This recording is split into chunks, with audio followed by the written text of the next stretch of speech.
de Reserva Celestial. Yo soy el pastor Oscar Leguá del Ministerio Evangelístico Reserva Celestial de la ciudad de La Serena, Chile. Hoy vamos a dar un estudio que se refiere a la desobediencia. ¿Qué debe ser un hijo de Dios cuando desobedece a Dios? La palabra de Dios es concisa. Es un hecho que el cristiano muchas veces desobedece a Dios. Y la desobediencia siempre trae tristeza. Desobedecer no es el comportamiento apropiado del cristiano.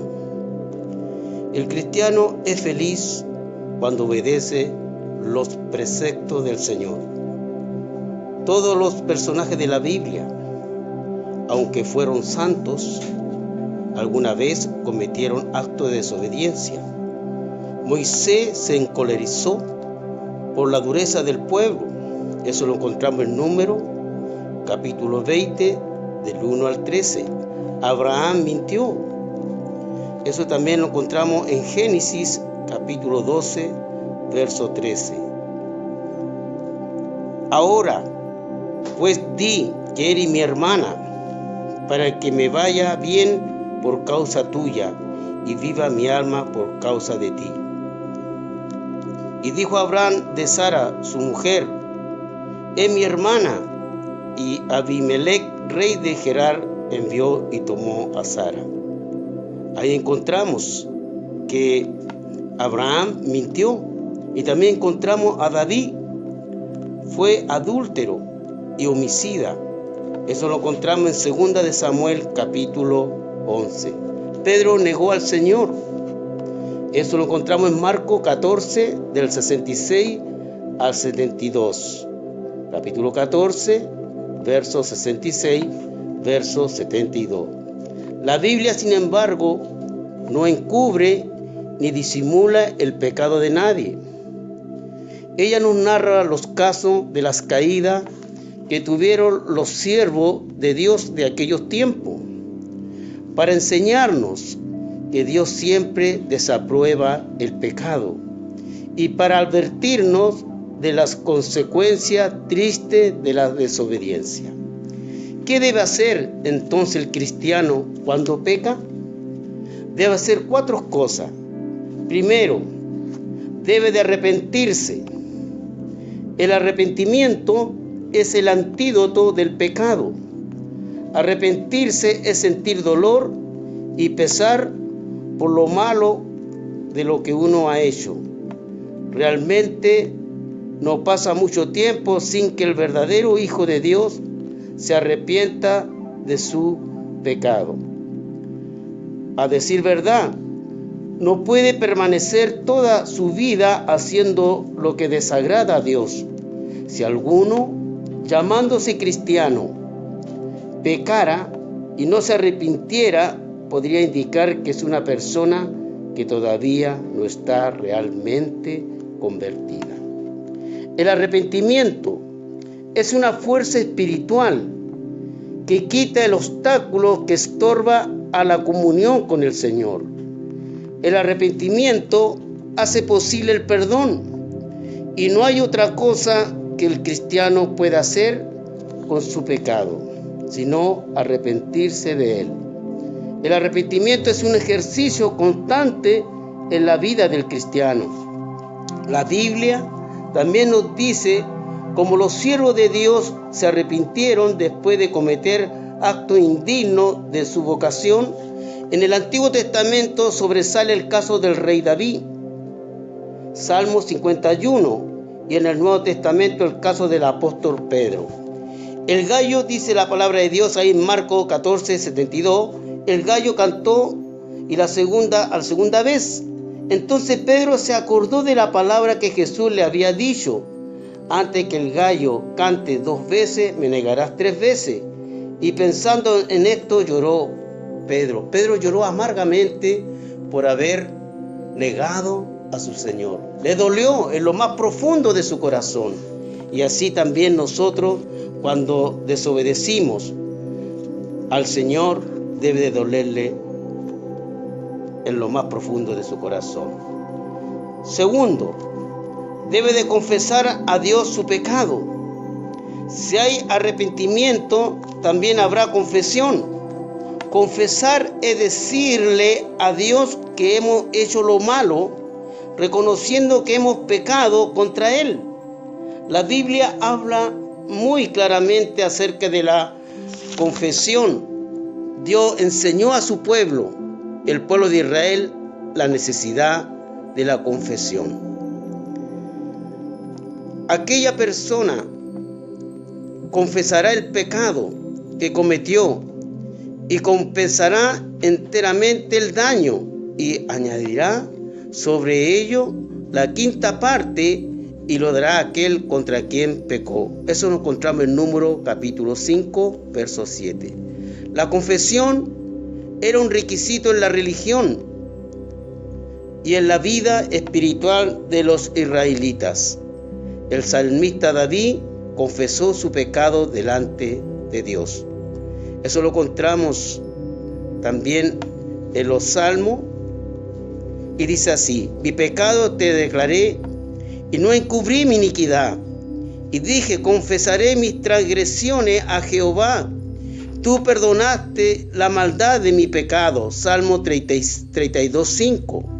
Contra ti solo he pecado y he hecho lo malo delante de tus ojos, para que sea reconocido justo en tu palabra y tenido por puro en tu juicio. He aquí, en maldad he sido formado, y en pecado me concibió mi madre. Salmo 51, 4 al 5. El arrepentimiento y la confesión hacen posible que Dios perdone al creyente que ha desobedecido. Y esta es una hermosa provisión de la gracia divina en el Evangelio. En Proverbios capítulo 28, verso 13 dice: el que encubre su pecado no prosperará, mas el que lo confiese y se aparta alcanzará misericordia. Esto es una acción que debe ser todo hijo de Dios. Primero, tiene que confesarlo. El que encubre su pecado no prosperará, pero más el que lo confiese y se aparta del pecado, él va a alcanzar la misericordia de Dios. Y también dice, perdonándonos nuestras deudas el Señor, como también nosotros perdonamos a nuestros deudores. Mateo 6:12. Si confesamos nuestro pecado, Él es fiel y justo para perdonar nuestros pecados y limpiarnos de toda maldad. Primera de Juan 1:9. Si nosotros confesamos nuestras transgresiones, nuestras rebeliones delante del Rey, delante de Dios, dice su palabra que Él es fiel, Él es justo para perdonar todos nuestros pecados, nuestras rebeliones, y más aún, limpiarnos de toda maldad. Tercero, debe de aceptar resignadamente la disciplina de Dios por su desobediencia. Es una enseñanza bíblica que así como el Padre humano castiga a sus hijos cuando estos desobedecen, también nuestro Padre Celestial castiga a sus hijos desobedientes. Aún más, el castigo de Dios es aleccionador y es una expresión de amor, aparte de que toda falta o desobediencia merece ser castigada. Dios quiere que el hijo desobediente enderece su camino, crezca espiritualmente a fin de ser un cristiano más fuerte por causa de la experiencia adquirida. Eso lo encontramos en Hebreos capítulo 12, 4 al 11. De manera que, cuando el cristiano es castigado por el Señor, la actitud sabia es la de aceptar resignada y aún gozosamente la disciplina. Cuando se sufre algún azote en la vida, es bueno hacer un autoexamen. Es posible que Dios nos esté reprendiendo por algo que estamos haciendo y que no es digno de nuestra vocación cristiana. Podemos leer también 1 Corintios, capítulo 11, versos 28 al 32. En este asunto de la desobediencia y del castigo de los cristianos es interesante y consolador observar dos declaraciones de la palabra de Dios. Una es que el cristiano que es castigado ahora, pero no sufrirá ningún castigo después de la muerte. Esto se ve claramente en los ya citados pasajes de Hebreo y de Primera de Corintios. El castigo eterno es solo para los impíos, para los incrédulos. El cristiano peca por descuido, pero no deja de ser hijo de Dios. La otra aclaración es que Jesucristo desempeña en la actualidad un ministerio de intersección a favor de lo que son sus hijos, a los creyentes que son salvos. Él no intercede y no intercedió por Judas, pero sí intercedió por Pedro. El ministerio sacerdotal de Cristo es una de las bendiciones de las cuales el Evangelio informa a los creyentes. Dijo también el Señor: Simón, Simón, he aquí Satanás os ha pedido para zarandearos como a trigo, pero yo he rogado por ti que tu fe no falte. Tú, una vez vuelto, confirma a tus hermanos. Lucas 22, capítulo 22, verso 31 al 32. Yo ruego por ellos, no ruego por el mundo, sino por los que me diste, porque tuyos son, todo lo mío es tuyo, y lo tuyo es mío, y he sido glorificado en ello, y ya no estoy en el mundo, mas estos están en el mundo. Yo voy a ti, Padre Santo, a lo que me has dado, guárdalo en tu nombre, para que sean uno, así como nosotros. Bendito sea el nombre del Señor, porque no tenemos un sumo sacerdote que no pueda compadecerse de nuestras debilidades, sino uno que fue tentado en todo según nuestra semejanza, pero sin pecado. Acerquémonos, pues, confiadamente al trono de la gracia, para alcanzar la misericordia y hallar gracia para el oportuno socorro. Hebreo capítulo 4, verso 15 al 16. Si bien es cierto, pues que el individuo convertido está siempre expuesto a caer en el pecado, también es cierto que se puede levantar, que Dios lo puede perdonar y que su Señor, quien le salvó, le sigue salvando ahora en interceder a su favor delante del Padre. ¿Qué pues diremos a esto? Si Dios es por nosotros, ¿quién contra nosotros? El que no escatimó ni a su propio Hijo, sino que lo entregó por todos nosotros, ¿cómo no nos dará también con Él todas las cosas? ¿Quién acusará a los escogidos de Dios? Dios es el que justifica. ¿Quién es el que condenará? Cristo, el que murió, más aún el que también resucitó, el que además está a la diestra de Dios, el que también intercede por nosotros. Romanos capítulo 8, verso 31 al 34. Estando persuadido de esto, que el que comenzó en vosotros la buena obra, la perfeccionará hasta el día de Jesucristo. Filipenses 1:16. Cuarto, que debe apartarse de la desobediencia cometida. El propósito de la salvación es muy claro. Somos salvos para vivir en santidad. Somos salvos de nuestros pecados. Y dará a luz un hijo y llamará su nombre Jesús, porque él salvará a su pueblo de sus pecados. Mateo capítulo 1, verso 21. Según nos escogió en él antes de la fundación del mundo, para que fuésemos santos sin mancha delante de él. Efesios 1:4. El verdadero arrepentimiento incluye el propósito firme de dejar de hacer lo malo. En la parábola del hijo pródigo, el joven, al arrepentirse, dijo: me levantaré, iré a mi padre. Y levantándose vino a su padre. Lo encontramos en Lucas 15, verso 18 al 20. Es decir, la determinación se vio seguida de la acción. La Biblia nos exhorta a la restauración espiritual, porque en ese lugar del hijo pródigo donde él vivía no era el medio, el ambiente que puede vivir un hijo de Dios, como puede ser en el pecado. En cuanto a la pasada manera de vivir, despojado del viejo hombre que está viciado conforme a los deseos engañosos, renovado en el espíritu de vuestra mente. Efesios 4, 22 y 23. Por lo cual, levantad las manos caídas y las rodillas paralizadas. Haced senda derecha para vuestros pies, para que los cojos no se salgan del camino, sino que sean sanados. Seguid la paz con todo y la santidad, sin la cual nadie verá el Señor. Eso se encuentra en Hebreo, capítulo 12, del verso 12 al 14. En este punto se puede agregar este pensamiento. Es una desgracia caer, pero es una desgracia más grande caer y no levantarse. El cristiano no debe permanecer caído.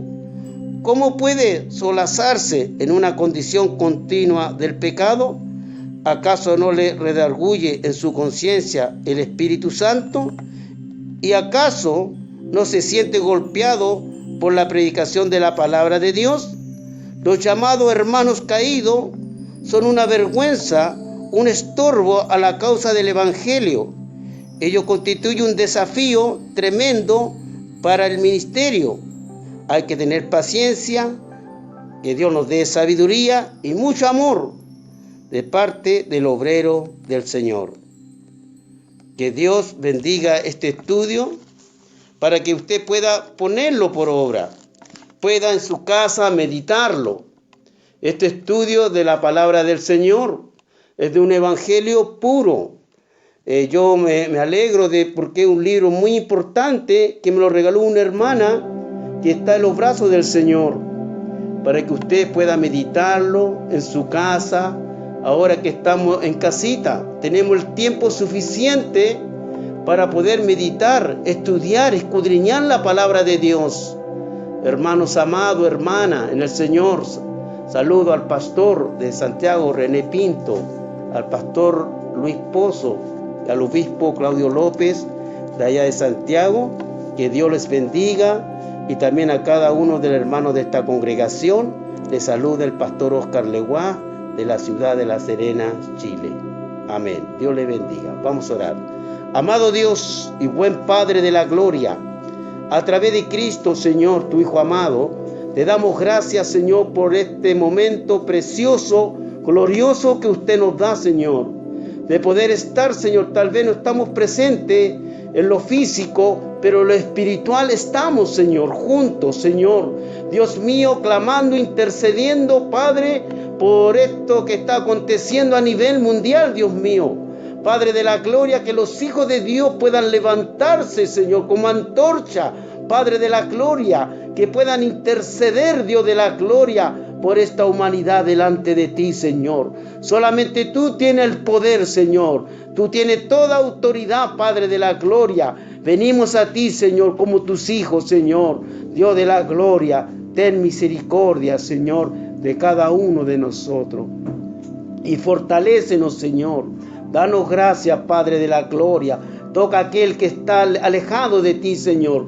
Toca a aquel que ha sido desobediente a ti, Dios mío, que no ha cumplido con tu palabra, no ha sido un hacedor de tu palabra, Padre de la gloria. Sea tu mano poderosa, tocando esos corazones, tocando esas vidas, Padre Santo, eterno, cortando toda cadena de pecado, Dios mío, Padre, que los lleva a llevar un evangelio liviano, Señor, un evangelio, Señor, superficial, un evangelio diluido, Señor, un evangelio que no cambia, que no transforma, Señor. Dios de la gloria, tu evangelio verdadero, Padre, cambia, transforma, Señor, la vida de las personas. Ese evangelio queremos seguir, Señor, ese evangelio santo, Señor amado, porque encontramos, Señor, en estos tiempos, Señor, que muchos, Señor, te siguen a su manera, Señor.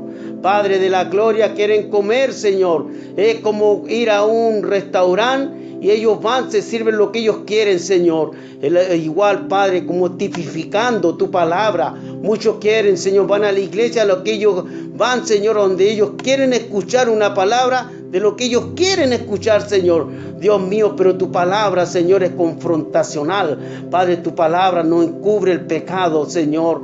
Dios mío, tu palabra, Señor, es la que hace obra, Señor, es la que transforma, que es lo que cambia, Señor. Te damos gracias en esta hora, Padre, en el nombre glorioso de nuestro Señor Jesucristo. Gracias, papá. Gracias, Señor. Gracias, Señor, en el nombre de Cristo. Amén y amén.